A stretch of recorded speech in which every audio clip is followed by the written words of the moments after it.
10 दिन में ही हिंडनबर्ग की रिपोर्ट आई, भर आ गए भाई साहब। अब वो रजत शर्मा के यहाँ इंटरव्यू देने नहीं जा रहे हैं, हिंदी में, अंग्रेजी में इंटरव्यू देने के लिए इंडिया टुडे नहीं जा रहे हैं। हम कह रहे हैं भोजपुरी में आ जाओ, हम अपने यूट्यूब चैनल पे कर लेते हैं।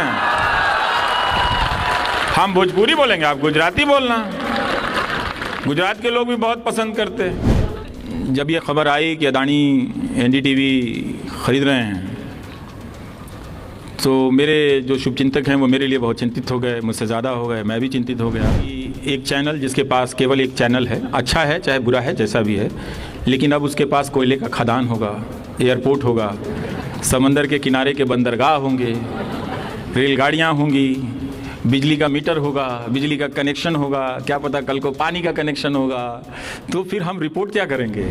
लेकिन प्रोफेसर आनंद, ये बात ये देश याद रखेगा कि मुझे किसी ने 2000 रुपये का ऑफ़र नहीं दिया काम का, और इस बात के लिए इस देश के लाखों करोड़ के विज्ञापनों से लैस मीडिया संस्थानों को शर्मिंदा तो होना ही पड़ेगा, आज ना कल। और मैं बोलता ही रहूँगा कि इस तरह के गोदी मीडिया को मत देखो, सब्सक्राइब मत करो। काम करते हुए भी बोला और उसके बाहर भी जाकर बोलूँगा, क्योंकि ऐसा नहीं है कि वो मुझे अफोर्ड नहीं कर सकते। जिन्होंने अडानी का बढ़ता हुआ माया जाल देखा, और कितना बुरा वक्त देखेंगे, आप ये पूछना चाहते हैं। आपकी आशा का आधार क्या है? आप हमेशा, एक तो आप कवि हैं तो कवियों को पूरी छूट है कि निराशा में भी आशा देखें, लेकिन पत्रकार के नाते आपके पास कुछ ठोस आधार होंगे कि इस मुल्क की बनावट में, इन लोगों में, इन नई पीढ़ी के लड़के लड़कियों में कुछ तो ऐसा चमकता होगा जो आपको हताश होने से रोकता है। इस्तीफ़ा देने अचानक तो नहीं दिया, पर जब ये खबर आई कि अदानी एनडीटीवी ख़रीद रहे हैं, तो मेरे जो शुभचिंतक हैं वो मेरे लिए बहुत चिंतित हो गए, मुझसे ज़्यादा हो गए, मैं भी चिंतित हो गया। जब आपके शुभचिंतक चिंतित हों तो आपको भी चिंतित होना ही चाहिए। तो उन्होंने कहा कि ऐसे मत छोड़ देना, देख लो कुछ सेवेरेंस मिल जाए, देख लो कुछ ये मिल जाए। तो मैंने कहा अच्छा ठीक है, मैं पूछ लूँगा, लेकिन मैं छोड़ना चाहता हूँ। तो और हर दूसरे दिन फ़ोन आता था कि अभी आपको इस्तीफ़ा देने की ज़रूरत नहीं है, ये लीगल बैटल है, ये महीनों चलेगा। तो मैंने कहा कि इस देश में लीगल बैटल उमर खालिद के लिए है, अदानी के लिए नहीं है। वो हफ्तों में ये हो जाएगा। और हवा जब बदलती है तो आप महसूस कर लेते हैं। इस वक्त की हवा थोड़ी सर्दी भी है और आने वाली गर्मी की तासीर भी है इसमें, तो आप महसूस कर लेते हैं। तो मैं एनडीटीवी के भीतर की हवा को महसूस करने लगा था। और ये जान गया था कि एक चैनल जिसके पास केवल एक चैनल है, अच्छा है चाहे बुरा है जैसा भी है, लेकिन अब उसके पास कोयले का खदान होगा, एयरपोर्ट होगा, समंदर के किनारे के बंदरगाह होंगे, रेलगाड़ियाँ होंगी, बिजली का मीटर होगा, बिजली का कनेक्शन होगा, क्या पता कल को पानी का कनेक्शन होगा, तो फिर हम रिपोर्ट क्या करेंगे। तो अदानी ही करेंगे। और वो सारी आशंकाएं बाद में साबित हो गई। एक दिन मैं एनडीटीवी के वेबसाइट पर देख रहा था कि 5 या 6 खबरें प्रो अदानी थीं, और ये सब चल रहा था। जो उद्योगपति 2 सवालों का सामना नहीं कर सकता है, वो भाषण दे रहा है कि वो फाइनेंशियल टाइम्स जैसा बनाएंगे। उसी समय वो दैनिक जागरण में उसका एक फीचर इंटरव्यू छप रहा है। तो इन सब को देखने जानने के बाद अदानी एक स्वतंत्र कैपिटलिस्ट होते, कोई कैपिटलिस्ट से कोई मेरी लड़ाई नहीं है। अगर कोई गुजिया बनाने वाला, समोसा बनाने वाला उद्योगपति खरीद लेता तो मैं शायद कुछ दिन रुकता, पर अदानी को मैं कभी भी मोदी से अलग नहीं देख पाया, उनकी राजनीति के हिस्से से अलग नहीं देख पाया, क्योंकि उनका उभार उस दौर के समय, ऐसा नहीं है कि भारत में काबिल इंडस्ट्रियलिस्ट नहीं हैं, काबिल लोग नहीं हैं, लेकिन वो उनका एक्सटेंशन हैं। तो उनके ही एक्सटेंशन में नौकरी करने से अच्छा है करना और बीजेपी के दफ्तर में बैठ के पैम्फलेट लिखना, दोनों तो एक ही बराबर है ना। आप बीजेपी के दफ्तर में बीजेपी के लिए पैम्फलेट लिखो या एनडीटीवी के दफ्तर में बैठ के बीजेपी के लिए लिखो, दोनों बात बराबर है। तो हमने इस्तीफा दे दिया। मैं ये जानता था कि मुझे कोई काम नहीं मिलेगा, मुझे बहुत काम आता है अपनी इंडस्ट्री का, और वो काम किसी नैसर्गिक प्रतिभा से नहीं, मैंने खुद घिस घिस के सीखे हैं। पंचर बनाने से लेके कार का इंजन बनाने तक। लेकिन प्रोफेसर आनंद, ये बात ये देश याद रखेगा कि मुझे किसी ने 2000 रुपये का ऑफ़र नहीं दिया काम का, और इस बात के लिए इस देश के लाखों करोड़ के विज्ञापनों से लैस मीडिया संस्थानों को शर्मिंदा तो होना ही पड़ेगा, आज ना कल।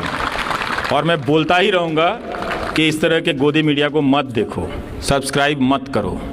काम करते हुए भी बोला और उसके बाहर भी जाकर बोलूँगा, क्योंकि ऐसा नहीं है कि वो मुझे अफोर्ड नहीं कर सकते हैं। ये राज भी कभी पता चल जाएगा तो आप सब जान जाएंगे कि इसे अफोर्ड करना तो सबसे आसान है पैसे के हिसाब से भी, लेकिन कोई कर नहीं सका। सबको मालूम है कि वहाँ छप जाएगा तो उसका पूरा कैरेक्टर बदल जाएगा। तो ये भाषण ज़रूर देंगे, कहानियाँ आपको विवेकानंद की सुनाएंगे, कहानियाँ आपको गौतम बुद्ध की सुनाएंगे, कहानियाँ आपको दयानंद सरस्वती की सुनाएंगे, लेकिन दयानंद सरस्वती की तरह प्रश्न करने वालों को 2000 रुपये का नौकरी नहीं देते हैं। और जब मैं राधा वल्लभ त्रिपाठी का वीडियो आप सब यूट्यूब में देखिएगा, वो काशी का शास्त्रार्थ करके बहुत शानदार वीडियो है, उसमें बता रहे हैं कि उनके पास, दयानंद सरस्वती के पास पैसे की कमी ये नहीं थी, कोई एक सेठ था उनको पैसा देता था कोई अठन्नी चवन्नी में, जिससे वो पर्याप्त पैम्फलेट छपवा लेते थे, किताबें खरीद लेते थे और पूरे शहर में पैम्फलेट लगाते थे बाकायदा कि इस तारीख को मैं मूर्ति पूजा के विरोध में, पुराणों के विरोध में यहाँ शास्त्रार्थ करने वाला हूँ, आप मुझे वैसा भारत लाकर दे दो। तो ये तो रहा, तो इसलिए मैंने इस्तीफा दे दिया। और वो बात, मेरी सारी आशंकाएं साबित होने में कोई ऐसा नहीं कि साल भर का इंतजार करना पड़ा, 10 दिन में ही हिंडनबर्ग की रिपोर्ट आई, भर आ गया भाई साहब। अब वो रजत शर्मा क्या इंटरव्यू देने नहीं जा रहे हैं हिंदी में, अंग्रेजी में इंटरव्यू देने के लिए इंडिया टुडे नहीं जा रहे हैं। हम कह रहे हैं भोजपुरी में आ जाओ, हम अपने यूट्यूब चैनल पे कर लेते हैं, हम भोजपुरी बोलेंगे, आप गुजराती बोलना, गुजरात के लोग भी बहुत पसंद करते हैं, देंगे इंटरव्यू। तो वो मैं जानता था कि मेरे पास अगर यूट्यूब नहीं होता तो मेरा जर्नलिज्म का कैरियर ख़त्म था, प्रोफेशनल कैरियर। जिस प्रोफेशन को मैं बिलोंग करता हूं, उस प्रोफेशन ने मुझे डिजोन कर दिया। लेकिन वो अभी भी चाहते हैं कि उस प्रोफेशन के जो एथिक्स हैं वो मुझ पे लागू हो, उन पर लागू ना हो। ये बहुत चतुराई का काम है। पर मुझे हैरानी होती है कि इस गोदी मीडिया को कोई कैसे सपोर्ट कर सकता है।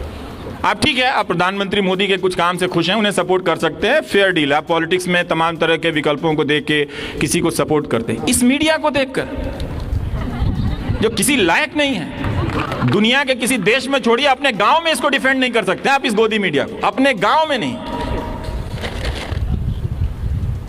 इस मीडिया को लेकर भी कोई नहीं बोल रहा है। तो ये जानते हुए भी इस्तीफा दे दिया तो ज़रूर भावनात्मक रूप से। मुझे उसके पहले कई लोग मिल रहे थे। 2 घटनाएं हैं। एक, हमारे साथी मित्र ने लिखा कि हम सब जानते हैं कि आपको बहुत दबाव आ रहा होगा कि आप वहाँ बने रहें क्योंकि वो स्पेस चला जाएगा, लेकिन अगर हमें ये पता चल जाएगा कि इस बात के लिए आपने इतना घुट कर जिया है और इतनी तकलीफ़ उठाई है उस न्यूज़ फ्लोर में, तो हम बर्दाश्त नहीं कर पाएंगे। और एक महिला ने कहा, मुझे कहीं पूजा में मिल गई थी तो रोने लगी, तब मैंने काफ़ी छुट्टियां ले रखी थी, तो उन्होंने कहा कि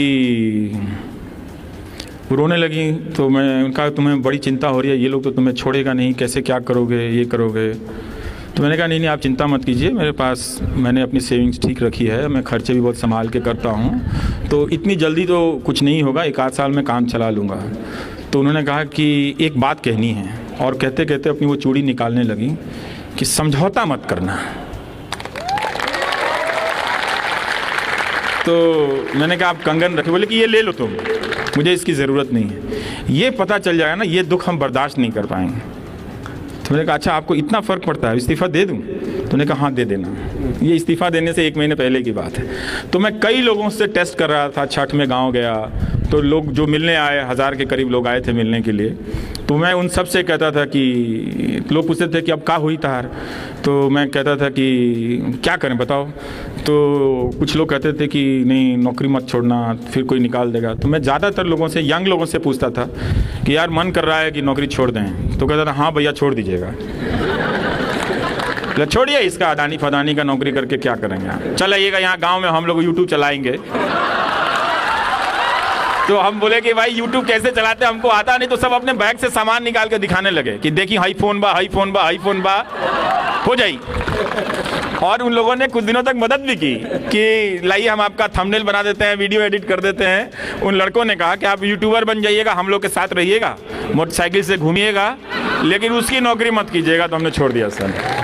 ऐसा नहीं कि वो सिर्फ मुझे ही देता है, और ये कितनी अच्छी बात है कि लोग, हम चाहे जितना भी पैसे के या कंट्रोल से मीडिया की परिभाषा बदल दें, लोगों की समझ में, या ऐसे लोग अब भी बचे हैं जिनकी समझ में पत्रकार और मीडिया की परिभाषा नहीं बदली है, और इसका प्रमाण है वो कलम जो उन्होंने मुझे देता है। थैंक यू आप सभी का, अध्यापक संघ का भी बहुत शानदार। सेल्फी तो उन्होंने मना किया है, लेकिन सेल्फी नहीं मना किया है। तो दोस्तों, आपने रवीश कुमार का जेएनयू में भाषण सुना, और सुनकर आपको बड़ी खुशी भी हुई होगी, महसूस भी किया होगा, और ज़रूर कुछ सीख मिली होगी कि रवीश कुमार ने क्या बोला, किसके बारे में बोला, हमें क्या करना चाहिए। ये रवीश कुमार से आपने भली भांति सुना होगा। और हाँ, अगर आप भक्त हो तो आपके अंदर दिमाग में कुछ नेगेटिविटी भी आई होगी, नेगेटिव बातें, मतलब कि जेएनयू तो पता ही आतंकवादियों का अड्डा है, ये कौन कहते हैं, भक्त लोग कहते हैं। और वहीं पर रवीश कुमार वहाँ गए जहाँ टुकड़े टुकड़े गैंग रहती है। वहाँ पर रवीश कुमार ने क्या भाषण दिया होगा, जहाँ कन्हैया कुमार पे आरोप लगे थे कि भारत तेरे टुकड़े होंगे। इस तरह से जेएनयू को बर्बाद लोगों ने किया है सिर्फ बातों से, हकीकत में बर्बादी हुई नहीं है। लेकिन जेएनयू में ज़्यादातर लोग कौन पढ़ते हैं, जो गरीब बच्चे होते हैं, होनहार बच्चे होते हैं, वही जेएनयू में पढ़ते हैं। और जेएनयू में पढ़ने वाला बच्चा अक्सर नेता ही बनता है। अब बताओगे कैसे? क्योंकि जेएनयू एक ऐसी यूनिवर्सिटी है, वहाँ पर आपको शिक्षा के साथ अदर पॉलिटिकल भी जानकारियाँ मिलेगी कि हमें क्या मूवमेंट करनी चाहिए, देश में क्या चल रहा है, हमें कौन सी एक्टिविटी करनी चाहिए। जो ज़्यादातर स्टूडेंटों के जो ऑर्गेनाइजर संगठन बने हुए हैं, कोई भी हो, तो वहाँ पर आपको वही सीखने का मिलेगा कि सरकार क्या कर रही है, हमें इसके खिलाफ में ये प्रोटेस्ट करना है। अगर सरकार सही कर रही है तो सही दिखाएगा, लेकिन सरकार अगर गलत कर रही है, यहाँ पर कोई भी आप ले लीजिए, कोई कंपनी होगी भ्रष्टाचार कर रही है, कोई संविधान के साथ छेड़खानी कर रहा है, या फिर कुछ गलत एंट्रियाँ हो रही है, तो जेएनयू के स्टूडेंट वह सामने आएंगे और प्रोटेस्ट करेंगे। उनके प्रोटेस्ट शांतिपूर्ण भी होते हैं, लेकिन उसको भड़काया जाता है और उसको अलग ही रूप दिया जाता है। जिस तरह से आपने मीडिया में देखा होगा कि जेएनयू में किस तरह से नारे लगते हैं, जेएनयू की दीवारों में किस तरह से अलग अलग किसी कास्ट को एक टारगेट किया जाता है कि भारत छोड़ो, जो एक किसी ने कालिक से लिख दिया था कि ब्राह्मण भारत छोड़ो। ये उनकी साजिश नहीं है, ये बाहर से लोग साजिश करते हैं अंदर, ताकि लोग खौफ में आए, जेएनयू को बंद करवाए। क्योंकि जेएनयू में आपको मैंने बताया कि जेएनयू में जो बच्चे पढ़ने वाले हैं वो गरीब समुदाय से आते हैं, अल्प समुदाय, यानी कि SC ST OBC ये तो बहुजन हो गए, और अल्प समुदाय ऐसे मुस्लिम के हो गए, सिखों के हो गए, अदर भी जनरल के भी लोग आते हैं। तो इनको जो SC ST OBC general minority में जो गरीब तबके के बच्चे होते हैं, जो हाई फीस नहीं भर सकते बड़ी बड़ी कॉलेजों में, और वही बच्चे आकर उसमें एडमिशन लेते हैं और पढ़ाई करते हैं। और जेएनयू की ये खासियत है कि हर कोई जेएनयू में एडमिशन ले भी नहीं सकता, क्योंकि जेएनयू में एडमिशन लेना मतलब बहुत बड़ा पढ़ाई, मतलब बहुत बड़ी पढ़ाई करनी होती है, उसके लिए एग्ज़ाम होता है, वो पास करना पड़ता है, फिर जेएनयू में आपका एडमिशन होता है। ऐसे आसानी से पास नहीं होते कि आपने 80% बना लिए कि मेरा जेएनयू में सिलेक्शन हो जाएगा। मेरिट के आधार पर सिलेक्शन होता है जेएनयू में। तो रवीश कुमार ने ये आपको बताया भाषण में कि किस तरह से हमारे देश की संस्था है, मीडिया है, बातें करती हैं। गोदी मीडिया को आप बायकॉट क्यों नहीं करते हो, क्यों उनका सब्सक्रिप्शन बढ़ा रहे हो, इस तरह की तमाम आपके सामने बातें रखी रवीश कुमार ने। लेकिन जो भक्त होते हैं वो मेरी मीडिया जो पोस्ट होती है, ये सॉरी वीडियो है, इस पर कमेंट भी देख सकते हैं कि किस तरह से बौखलाए हुए भक्त और कह रहे हैं कि रवीश कुमार पागल हो गया है, रवीश कुमार पता नहीं क्या क्या कर रहा है, किस तरह से एक नेगेटिविटी फैला रहा है, एक कांग्रेसी चमचा हो गया है, इस तरह से वो बातें करते हैं। लेकिन रवीश कुमार एक हकीकत कहे तो इस चौथे स्तंभ में जो भी पत्रकार जो पिलर कहे तो चौथा स्तंभ रवीश कुमार की वजह से टिका हुआ है। और जो हकीकत जो खबरें दिखाते हैं तो हम सोशल मीडिया वाले ही दिखाते हैं, जो आपके सामने इस तरह से एक छोटे से स्टूडियो में बैठकर ये रिपोर्टिंग कर रहे हैं या फिर वीडियो बनाकर आपको भेज रहे हैं आपको, ताकि दर्शकों के लोग रवीश कुमार ऑफिशियल पेज भी जा सकते हैं, यूट्यूब पर भी जाकर वीडियो देख सकते हैं। जहाँ वहाँ पर उनकी वीडियो नहीं देखी है तो हम थोड़ा और भी करते हैं कि वीडियो को धक्का लगाते ताकि आप तक वीडियो पहुँचे और रवीश कुमार का और भाषण सुने। हमारा मकसद सिर्फ ये नहीं है कि हम अपने सब्सक्राइबर बढ़ाएं, हम ये करें, लेकिन हमारा मकसद ये है कि देश में शांति आए, जो नफरती गैंग है उनके खिलाफ भी उनको उजागर किया जाए। देश की मीडिया किस तरह से बौखलाई हुई है, सरकार के कामकाज को गिना रही है, नाकामियों को छुपा रही है, चाहे अदानी की हिंडनबर्ग रिपोर्ट हो, कोई भी रिपोर्ट हो, चाहे बजट हो, बजट को किस तरह से दिखाया जाता है नोएडा मीडिया द्वारा। इस पर भी रवीश कुमार ने अच्छे से वीडियो बनाई, आप मेरे वीडियो में जाकर देख सकते हैं कि रवीश कुमार किस तरह से घंटियाँ बजा रहे हैं कि मैं घंटियों से आपको जगा रहा हूँ ताकि आप भी समझें, क्योंकि हमारे पास उड़न खटोला नहीं है, नहीं तो हम भी आपको इस तरह से वीडियो नहीं दिखाते। तो दोस्तों कहने का मतलब ये था कि रवीश कुमार JNU में गए हैं, तो काफ़ी लोग सवाल भी खड़ा कर रहे हैं कि JNU में क्यों गए हो, वो तो खालिस्तानी है, पाकिस्तानी जिंदाबाद के नारे लगाते हैं, टुकड़े टुकड़े गएंगे, जहाँ पर कन्हैया कुमार जैसे देशद्रोही नेता लोग पैदा होते उम्र खालिद हुए कन्हैया कुमार, तो इस तरह से JNU को बदनाम किया हुआ है।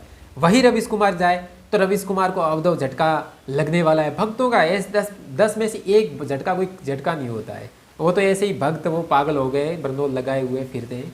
लेकिन दोस्तों कहने का मतलब यही है मेरा कि शिक्षा आपको क्या मिली, इस पर आप गौर कीजिए। अगर वीडियो पसंद आई तो लाइक शेयर सब्सक्राइब ज़रूर कर दीजिए, हमारा भी मनोबल बढ़ाइए, क्योंकि हम भी सोशल मीडिया है, चैनल को ज़रूर सब्सक्राइब कर दीजिए। तो शुक्रिया दोस्तों, देखते रहिए न्यूज़ 22 लाइव। मैं हूँ प्रवीण। दोस्तों वीडियो पसंद आए तो लाइक शेयर और न्यूज़ 22 लाइव को सब्सक्राइब करना ना भूलें। शुक्रिया। देखते रहें न्यूज़ 22 लाइव, सदैव आपके साथ।